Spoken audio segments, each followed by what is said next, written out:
শীত চলে এসেছে, তো এই আমেরিকার আকাশটা দেখেন কি স্বচ্ছ, খুবই সুন্দর লাগে।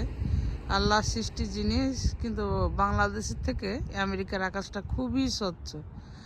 শীত চলে এসেছে, পিঠে খাওয়া ধুম পড়ে যাবে এখন বাংলাদেশে। চলে এসেছে এই ফিনিক্সের জামা এখন পরে দেবো, কারণ এত ঠান্ডা লাগতেছে, ও জামা পরতেই চায় না, দুষ্টু ছেলে কোথাকার। এমনি বেড়াইতে চাই। এই ফিনিক্সের জামাটা এটা $17 দিয়ে কিনছে, মানে বাংলাদেশের টাকা প্রায় 1800 টাকা। এই পিচ্চি জামাটার দাম $17।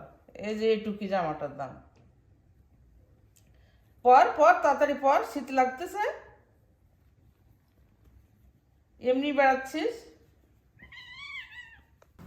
শীত শীতের জন্য গাছ টাছ মরে গেছে, কিন্তু এই যে এগুলা ব্যাকইয়ার্ডের ফ্রান্সে, আমার নেবারের ফ্রান্সের ওই পাশে হয়েছিল, তো ওনারা কাটে আমাদের দিয়ে গেছে, যে এত আমাদের ওইদিকে হয়েছিল। তো এই যে কত মাসাল্লাহ, এটা গ্যারেজে রেখে দিলাম, যে মাঝে সাঝে খাওয়া হবে। এখানে অনেকগুলা রয়েছে, সব রেখে দিছি।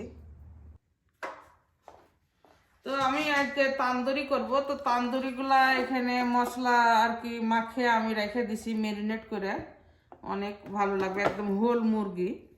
এই যে হোল মুরগি, এখানে দিছি আদা রসুন জিরা গরম মশলা গোলমরিচ টক দই লেবু মরিচের গুঁড়া হলুদের গুঁড়া লবণ সব কিছু দিয়ে আমি ভালো করে ওভারনাইট ম্যারিনেট করে রাখছি, সাথে আমি তেলও দিছি। এই যে এখন এটা আমি বেক করব। এটা বাচ্চাদের অনেক ফেভারিট খাবার, তাই আমি ভাবছি এটা করে দিব, ওরা এনজয় করবে।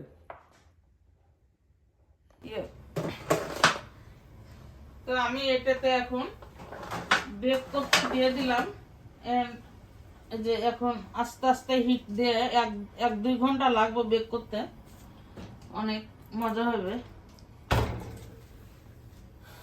তো এই যে মুরগিগুলো এরকম কি সুন্দর কালার হয়ে গেছে। এখন আমি এই পুরটা উল্টে দিয়ে আনলে ওই পুরটা আর 10 মিনিট হলেই হয়ে যাবে। গরুর মাংস আমি বের করছি, আর এগুলা চিংড়ি মাছ বের করছি সবজি দিয়ে রান্না করার জন্য। তো ব্যাকয়ার্ড ঠান্ডাতে এখন সব গাছ টাছ মারাই যাচ্ছে আর কি, মারাই গেছে। তারপরে যেগুলা ছিল আর কি চাল কুমড়া উঠাইলাম, চাল কুমড়া উঠায় আমি ব্যাকয়ার্ডে কেটে নিলাম, তাহলে বাসাটা নোংরা হবে না আর কি, কিচেনের মধ্যে নোংরা হবে না। আমি বাইরে সব কেটে পরিষ্কার করে নিলাম, আমি ধুয়ে। তো গ্রেভিটা এখানে আমি মুরগির উপর যে দিব, এই জন্য এখানে গ্রেভিটা আলাদাভাবে তৈরি করে মুরগির উপর এখন ঢেলে দিব, তাহলে স্বাদ লাগবে। আর এখানে করলা ভাজি করছি। তো চিংড়ি মাছের চুকা ফালাইয়া দিছি, ক্লিন করে নিছি। এখন চিংড়ি মাছ দিয়ে চাল কুমড়া চড়াই দিব। তো চিংড়িগুলো ভাজা হয়ে গেছে, এখন আমি চাল কুমড়া দিয়ে দিব। তো আজকে গরুর মাংসটা এই যে চাল কুমড়া দিয়ে রান্না করব। একজন বলছিল যে চাল কুমড়া দিয়ে রান্না করলে নাকি গরুর মাংস মজা হয়। আর এখানে এই যে ঝিঙ্গে চাল কুমড়া দিয়ে আমি একটা ভেজিটেবল করছি, খুব সুন্দর, খুবই মজাদার এবং টেস্টি হবে। তো চাল কুমড়া দিয়ে চিংড়ি আর ঝিঙ্গে তরকারিটা হয়ে গেছে, যেমন সুন্দর কালার তেমনি খেতে সুস্বাদু হয়েছে। আমি একটু টেস্ট করছি, মাশাআল্লাহ।